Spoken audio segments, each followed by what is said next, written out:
You're listening to Who Said, a Cardiology Board Review series. No fluff, just facts. This episode is about reduction of ventricular dyssynchrony. It is at its intersection of heart failure and EP. What is dyssynchrony? Dyssynchrony occurs when different parts of the heart, particularly the left and right ventricles, contract at different times due to a delay in electrical conduction, which can be detected by a prolonged QRS duration on surface ECG. Why is dyssynchrony bad? When the ventricles do not contract simultaneously, blood is not pumped out efficiently, leading to increased symptoms of congestive heart failure, such as dyspnea, fatigue, and fluid retention, especially in patients with left bundle branch block at baseline. This also leads to adverse ventricular remodeling, which further worsens heart failure. What's CRT? CRT is implantation of a biventricular pacemaker that delivers electrical impulses to both the ventricles, left and right, and in some cases to the right atrium as well, to restore synchronous contraction. CRT itself is an abbreviation for cardiac resynchronization therapy. Other than the usual right atrial and right ventricular lead, CRT involves addition of a left ventricular lead, which is threaded through the coronary sinus and placed on the lateral or posterior wall of the left ventricle via the coronary veins. This LV lead helps resynchronize contractions of the left ventricle with the right ventricle. You may see CRTP and CRTD as terms. CRTP refers to CRT with pacemaker function only. CRTD refers to a CRT with a defibrillator, meaning it combines biventricular pacing with ICD functions, so it can deliver a shock if a life-threatening arrhythmia, such as ventricular fibrillation, is detected. CRT, which coordinates LV contraction, has many benefits. It leads to improved LV ejection fraction, reduced LV filling pressures, reduced LV end systolic volume, and reduced mitral regurgitation. CRT improves ventricular function without increasing myocardial energy consumption, unlike inotropic agents such as dobutamine, which improve ventricular function while increasing myocardial energy consumption. The greatest benefit of CRT is seen in patients with QRS widening more than 150 milliseconds, compared to those with lesser QRS widening more than 120 milliseconds, as well as having left bundle branch block morphology compared to those with right bundle branch block morphology or nonspecific interventricular conduction delay. What does the 2022 AHA-ACC HFSA guideline for the management of heart failure say about when CRT is indicated in HFrEF? There are a set of 11 recommendation statements which are very long and specific. I will read the original wording to you first, and then I will simplify the situation for you after this.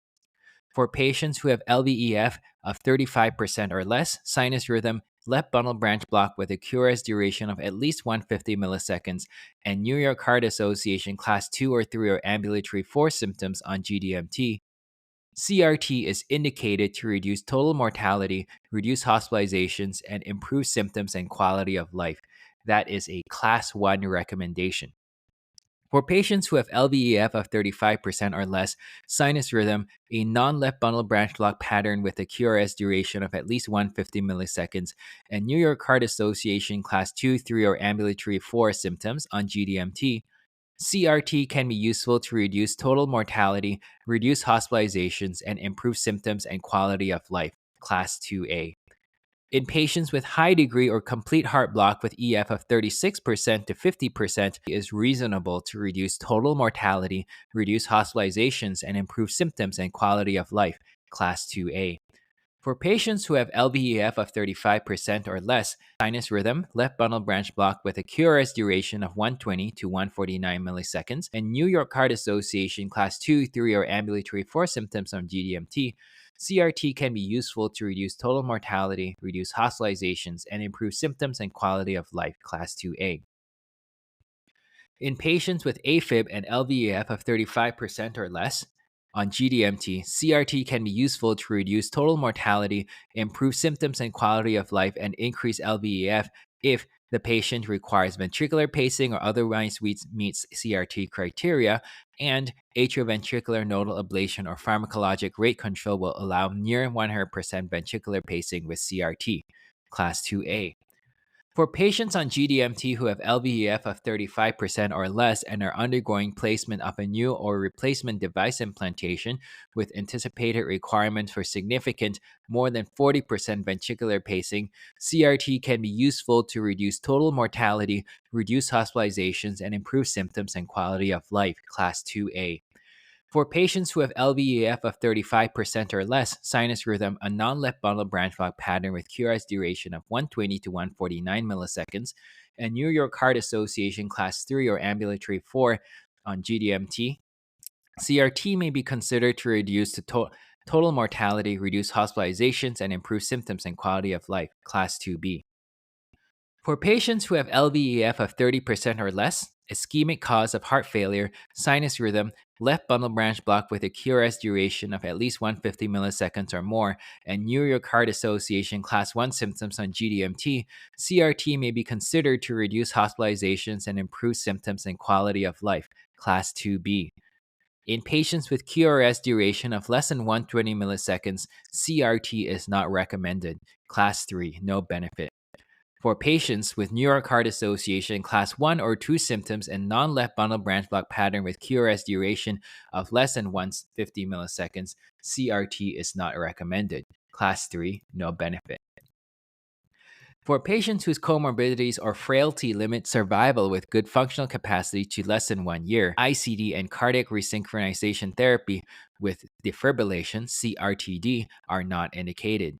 Class 3, no benefit.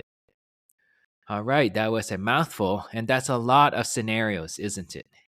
However, it's not actually that complicated. So let's start out with the obvious situation. When QRS is under 120 milliseconds, there's definitely no indication for CRT. That's class 3, no benefit. Okay, that's the easiest situation. QRS less than 120 milliseconds, don't even think about it. When you have one of the two favorable variables, so left bundle branch block, but QRS is just 120 to 149, or if you have QRS that's at least 150 milliseconds or higher, but it's a non-left bundle branch block pattern, then it is a class 2A indication for CRT. Okay, so if you have one of the two favorable variables, then it's class 2A. If you have both of the favorable variables, so the patient has left bundle branch block and the QRS is at least 150 milliseconds or higher, then it is a slam dunk, class 1 indication for CRT. When you have neither of the favorable variables, so non-left bundle branch block pattern and QRS is intermediate at 120 to 149 milliseconds, then it is a weaker class 2B indication for CRT. All of the above are assuming that the patient is symptomatic with New York Heart Association Class 2 to 4. New York Heart Association Class 1 can only get CRT, and it would be a weaker Class 2B indication for the CRT if and only the etiology of the HFrEF is ischemic and the EF is 30% or less, not 35%. So that's the only situation where New York Heart Association 1 can get CRT. Those are the main scenarios for when CRT is indicated in HFrEF. All of these above scenarios assume the patient is on GDMT and in sinus rhythm. There are two scenarios in HFrEF where you can still get CRT independent of the bundle branch block status and QRS duration. One is having a high burden of ventricular pacing expected, high meaning more than 40%. That's a class 2A indication. And the other is having a near complete, almost 100% burden pacing in a patient with AFib. That's class 2A. If there are comorbidities and frailty that limit survival or functional capacity to less than 1 year, then it becomes a class 3, no benefit. Lastly, in heart failure with EF of 36 to 50%, it should be given if a pacer is being given for high degree or complete heart block. That is class 2A. Okay, so that's the only line in the guidelines that refers to EF of 36 to 50%. So I hope that makes a lot more sense now that we've gone through the rationale for each of these recommendations. Let's talk about the complications of CRT. Because the LV lead is typically placed over the surface of the LV via a coronary sinus branch, CRT may lead to inadvertent phrenic nerve stimulation and diaphragmatic pacing. This can be resolved by reprogramming the pacing vector or repositioning the lead. 25% of patients receiving CRT under current indications are non-responders. Contributing factors to non-response to CRT are coronary venous anatomy that precludes optimal LV plate lead placement, presence of ventricular scar, and suboptimal atrioventricular or ventricular-ventricular activation timing. You want to aim to achieve at least 95% biventricular pacing to maximize CRT benefits. Suboptimal pacing can reduce its effectiveness, especially in patients with atrial fibrillation. Strategies to achieve at least 95% BIV pacing include adjusting the AV delay and rate response settings to optimize biventricular pacing. Now let's talk about reduction of atrioventricular dyssynchrony. Up until this point in this episode, we've been focused on biventricular dyssynchrony. So atrioventricular synchrony refers to synchrony between the upper chamber, atrium, and the lower chamber, the ventricle. Echo can be used to figure out how to adjust the AV delay of a pacemaker to optimize LV filling. PW Doppler mitral inflow patterns are recorded at varying degrees of AV delay. Then you want to look for the AV delay ranging from 80 to 200 milliseconds, at which you get the highest VTI, velocity time integral, that also has the best balance of early and late filling. There should also be no truncation of the mitral A wave. If your AV delay is too long, you can cause iatrogenic mitral regurgitation. If your AV delay is too long, the atrial contraction would already have been completed before the onset of ventricular contraction, so the mitral valve will still remain open while the LV pressure is higher than the LA pressure. Since the aortic valve is not open yet, the LV volume regurgitates into the left atrium while awaiting for ventricular contraction to occur. That's why you can't have an AV delay that's too long. If you have an AV delay that's too short, ventricular activation will occur before completion of the mitral A wave, so that's not good either. Okay, so that's all I wanted to tell you about reduction of ventricular dyssynchrony and reduction of atrioventricular dyssynchrony. This podcast is intended for qualified healthcare professionals and is designed for training purposes only. These materials should not be used for direct patient care or as a substitute for independent clinical judgment. For more educational content or to submit suggestions, visit www.rehu.com/meded.